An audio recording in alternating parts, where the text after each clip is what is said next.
뉴스파이팅 배승입니다. 3부 시작합니다. 윤 대통령과 한동훈 대표의 독대가 다음 주 초 이루어질 것으로 보이는데요. 이번 독대에는 김건희 여사에 대한 리스크 해소 방안이 테이블 주제로 오를 것 같습니다. 이와 관련해서 박상수 국민의힘 대변인 연결해 자세히 이야기 들어보겠습니다. 나오셨습니까? 예, 안녕하십니까. 네, 안녕하세요. 한동훈 대표가 김건희 여사 문제에 대해서 발언 수위를 높이고 있는 것 같아요. 어제는 김건희 여사 라인은 존재해서는 안 된다 이렇게 말했는데요. 한 대표가 말한 김건희 여사 라인은 어떤 라인을 말하는 걸까요? 글쎄 이게 김건희 여사 라인이라는 말이 등장하게 된 게 네. 그 김대남의 녹취록에서 처음 등장을 합니다. 네. 김대남의 녹취록에 보면은 그 십상시라는 표현이 등장을 하고 예. 그 다음에 나이가 드신 분들은 전부 뭐 얼굴 마담이다 이런 표현을 하게 되거든요. 예.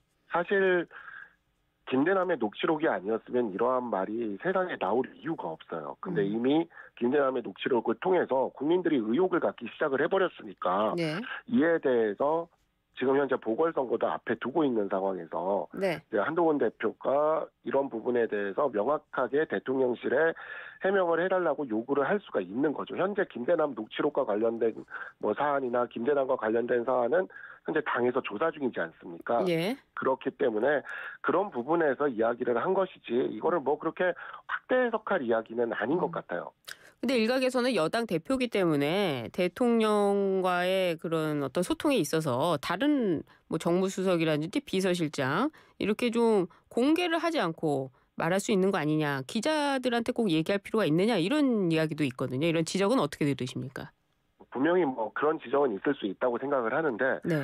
지금은 이제 보궐선거 기간이지 않습니까? 예. 그리고 우리가 지금 부산 금정이 굉장히 상황이 박빙인 상황인 건 모두가 다 알고 있어요. 예. 그런데 이제 지역에 가서 활동을 하다 보면은 이 대부분의 이야기들이 그 지역 최고위나 해가지고는 그 현장 가서 이야기를 하거든요. 네. 그게 왜 그러냐면 지역에 가서 이렇게 이야기를 하다 보면 우리 당에 실망한 유권자들이 민주당으로 계속 넘어가려고 합니다. 근데 이제 지난 총선 때도 우리가 부산에서 낙동강 벨트를 지키면서 108석을 유지할 수 있었잖아요. 근데 총선 막바지에는 저도 출마를 해서 네. 여의도 연구원 조사를 받아봤지만 막바지에 저희 인천 같은 경우에 14대 0으로 지는 걸로 받았어요. 여의도 연구원에서 일주일 그래요? 전에. 예. 예.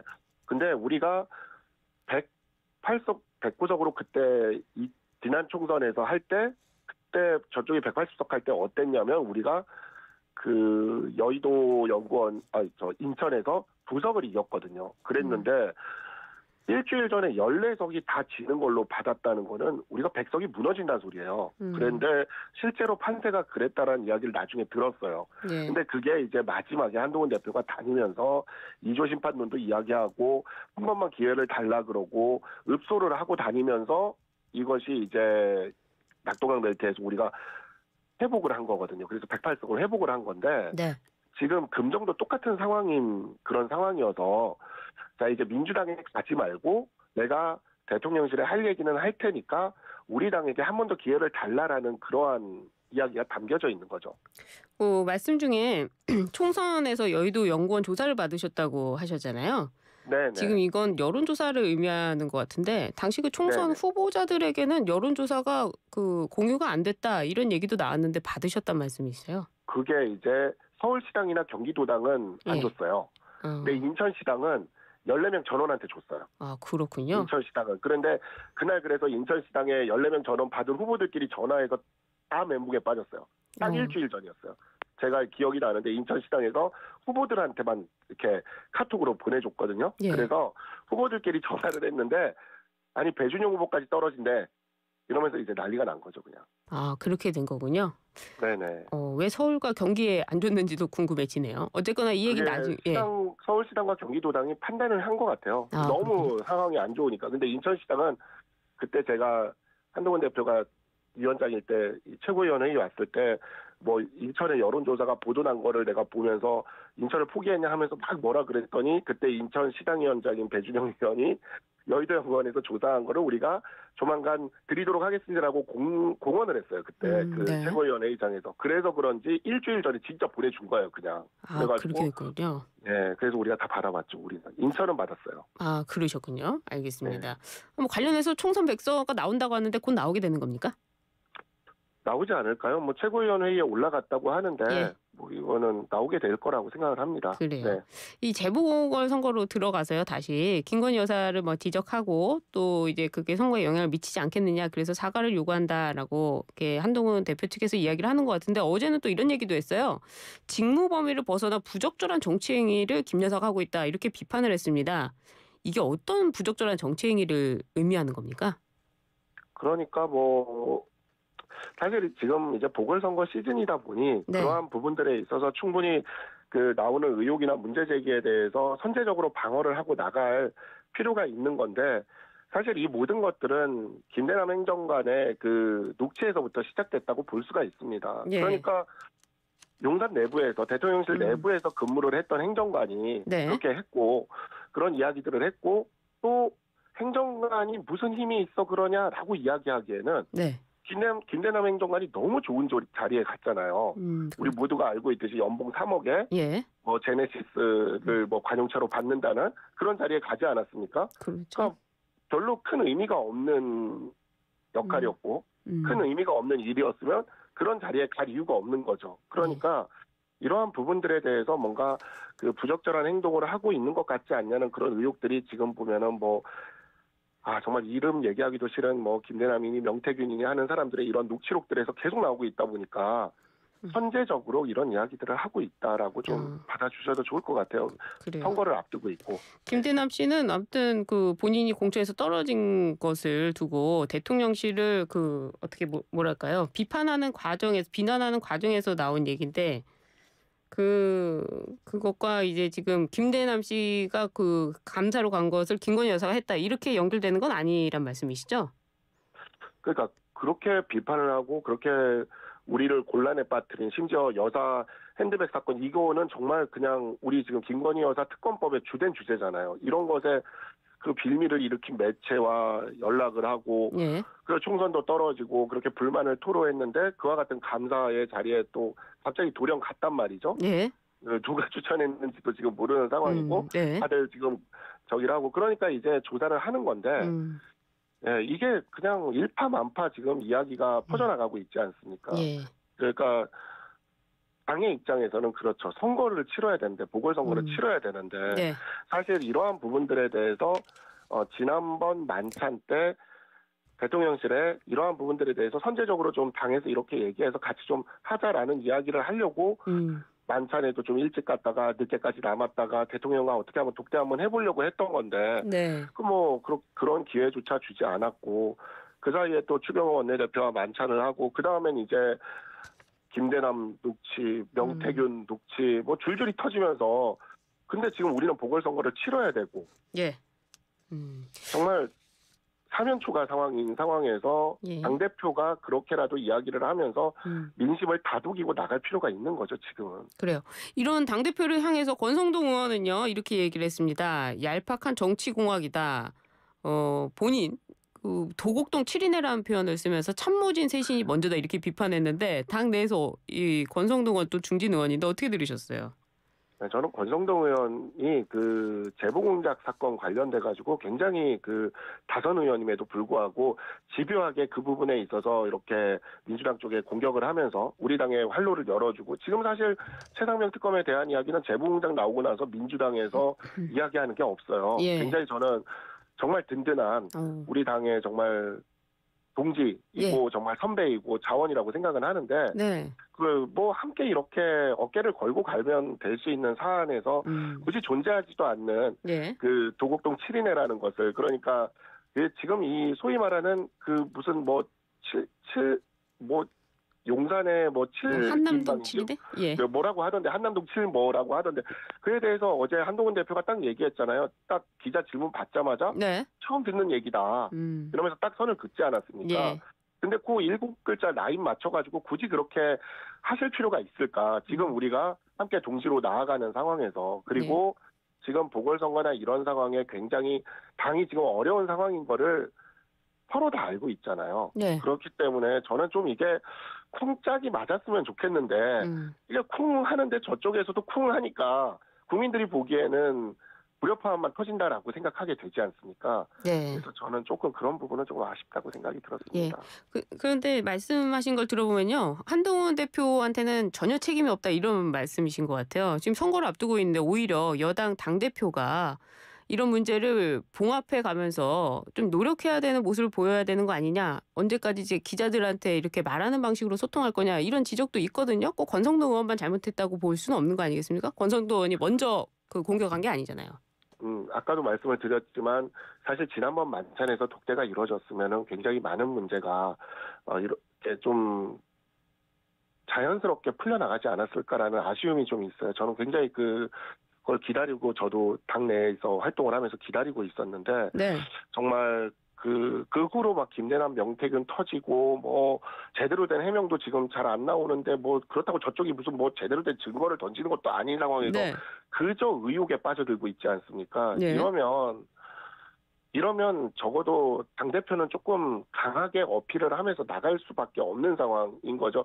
그런 점들이 사전에 조율이 되지 못하는 측면에서 거칠게 나간다는 비판은 분명히 있을 수는 있지만 이게 안 그러면은 저쪽의 의도에 계속 말려요. 우리가 어떻게 되냐면 뭔가 숨기는 것 같고 우리가 이걸 방어한다 그러면서 뭔가 숨기는 것 같고 그런 인상을 주면 오히려 국민들 입장에서는 더 많은 의혹을 가지게 되는 그런 상황으로 가게 되기 때문에 그래서 저는 그러한 부분을 선거라는 측면을 고려를 해서 조금 그러한 부분에 대해서 판단을 했으면 좋겠다는 생각이 들고 선거가 잘 끝나고 난다면 그다음에 이제 대통령실과 당대표가 만나면서 네. 이 문제를 어떻게든 슬기롭게 풀어나가기 위해서 조금 머리를 맞댈 필요는 있을 것 같습니다. 권성동 의원의 비판은 한동훈 대표의 책임이 아니다 이 말씀이세요?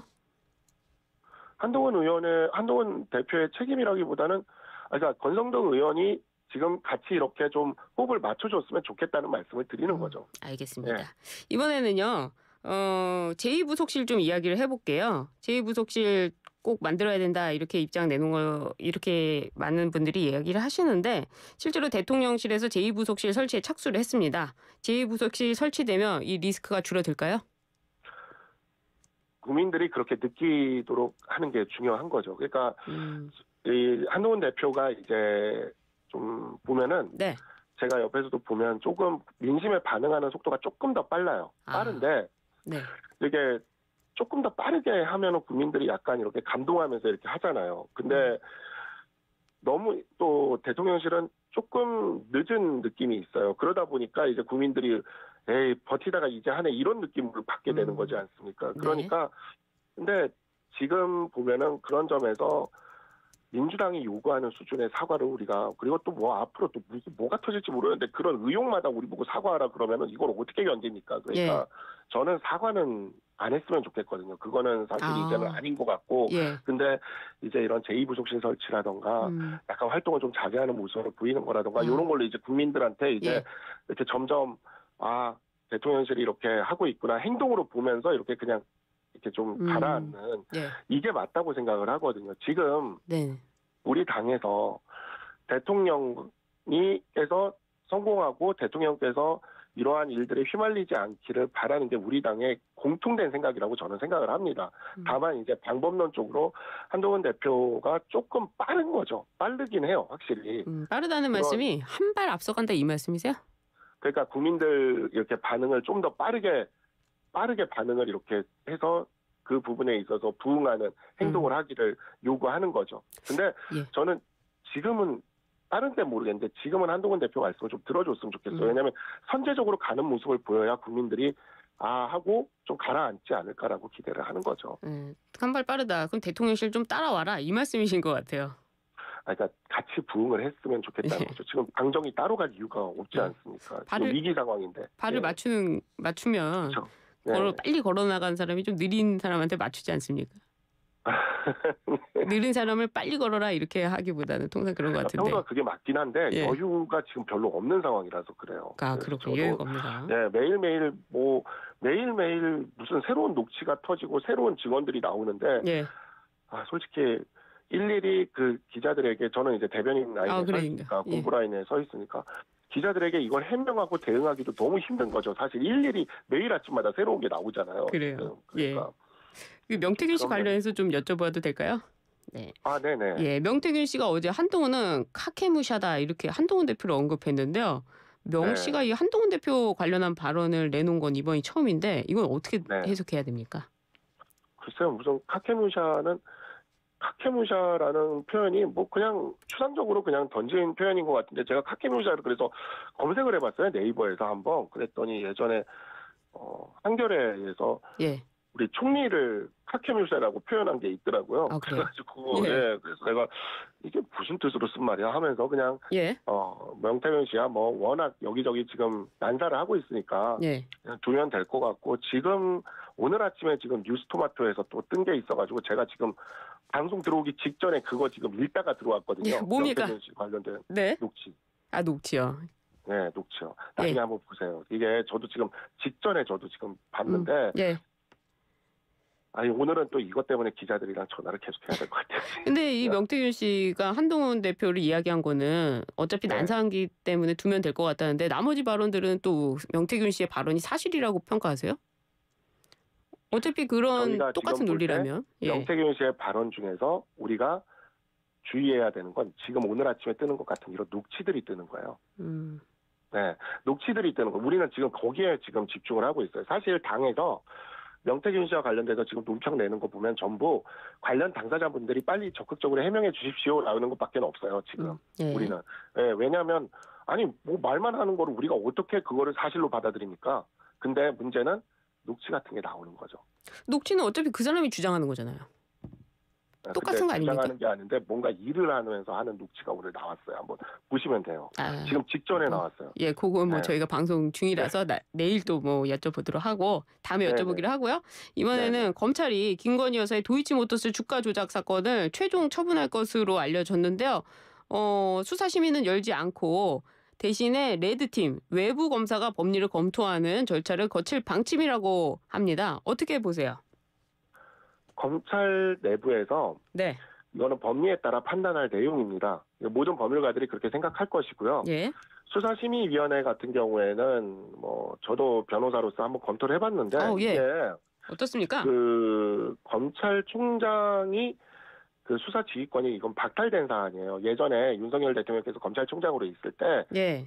수사 지휘권이 이제 가족에 관련된 거라 그래서 당시 추미애 법무부 장관인가가 박탈을 그렇죠. 했던 사안인데 예. 그게 다시 회복이 안 된 건이에요. 그렇습니다. 그래서 예. 이 사안은 검찰총장이 수사심의위원회에 보낼 수가 없습니다. 현행상. 예. 그래서 그 부분에 있어서 뭐 다시 검찰총장의 수사 지휘권을 회복시켜 주지 않는 한 현재 상황에서는 수사심의 논의 자체가 별로 큰 의미는 없는 상황인 거죠. 그래. 왜냐하면 검찰총장이 수사 지휘권이 없기 때문에. 예. 네, 그래서 뭐 그런 부분에 있어서 정치권에서 이야기해가지고 왈가왈부할 문제가 아니고 이거는 진짜 검찰이 독립적인 기관으로서 알아서 판단할 문제이기 때문에 저는 그거는 현행 법무부 장관과 검찰이 그냥 알아서 판단할 문제라고 생각을 하고요. 그렇게 했을 때 검찰에서 수사심의가 아니라 이런 제3의 어떤 검사를 통해서 한 번 더 검증하겠다라고 얘기하는 거는 국민들이 보기에 어느 정도 납득할 절차를 갖추기 위해 노력하고 있구나라고 생각을 하고요. 이게 그런 납득할 절차를 한번 보여주는 게 되게 중요하다고 생각을 합니다. 그렇군요. 이게 법리적으로 판단하는 거, 법리적으로 결론하는 거는 그거는 우리 진행자인 배승희 변호사님도 변호사시니까 그렇게 생각하시잖아요, 그죠? 예. 예, 그러니까 저도 예. 그렇게 생각하거든요. 그러고요. 여기 법리적으로 하나가 판단하는 됐네요. 건 법리적으로 하는 거죠. 알겠습니다. 다음으로는 이제 그 말씀하신 것 처음에도 대통령과 당 대표가 좀 선거 때문에 선거를 앞두고 이러면 안 된다 이 말씀하셨는데 부산과 인천, 강화 여기 예측 좀 해볼까요? 짧게만 얘기 들어볼게요. 강화는 제가 또 인천의 당협위원장이니까. 네, 어떻습니까? 강화는 저희가 뭐 이길 수 있지 않을까라고 생각을 합니다. 저도 요새도 갔다 오고 그랬는데. 부산은요? 확실히 좀 우리의 지휘세가 확실히 느껴져서 여기는 이길 수 있지 않을까 싶고. 예. 부산은 지금 박빙인 것 같아요. 그래도 마지막에 김영배 의원의 그 유족, 아주 그냥 폐륜적인 망언이 지역 민심을 좀 흔들고 있어서 이 부분에 있어서 우리가 조금 그래도 승리를 조심스럽게 기대는 하고 있습니다. 예, 보궐선거의 원인이 이제 그 뇌출혈로 인한 사망으로 자연사인데 이 부분을 말씀하시는 거죠? 네네, 맞습니다. 알겠습니다. 오늘 바쁘신데도 인터뷰 응해주셔서 너무 감사합니다. 아닙니다. 자주 응해주세요. 네, 알겠습니다. 알겠습니다. 예, 말씀 잘 들었습니다. 지금까지 박상숙 국민의힘 대변인이었습니다.